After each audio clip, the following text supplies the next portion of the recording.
উদয়পুর মহকুমার রায়াবাড়ী এলাকায় দীর্ঘদিন ধরে জায়গা নিয়ে ঝামেলা চলছিল।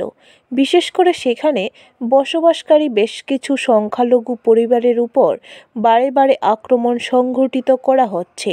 কিছুদিন পূর্বে এই পরিবারগুলির উপর আক্রমণ সংঘটিত করা হয়েছে। আগুন দিয়ে পুড়িয়ে দেওয়া হয়েছে একটি পরিবারের বাড়িঘর। তাই মঙ্গলবার ৯টি সংগঠনের প্রতিনিধিরা যৌথভাবে ডেপুটেশন প্রদান করে রাজ্য পুলিশের মহানির্দেশকের নিকট।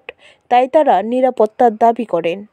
খবর পেয়েছেন, দেখতে পেয়েছেন যে উদয়পুর রায়াবাড়িতে 17টি সংখ্যালঘু পরিবারের উপর উচ্ছেদ প্রক্রিয়া আরম্ভ করা হয়েছে এবং বেআইনিভাবে গুন্ডা পান্ডা সেখানে অস্ত্রশস্ত্র নিয়ে একেবারে অসাংবিধানিক পদ্ধতিতে একটি সক্রিয় সশস্ত্র একটি দল সেখানে গিয়ে ভাঙচুর চালিয়েছে, তাই উচ্ছেদ করেছে।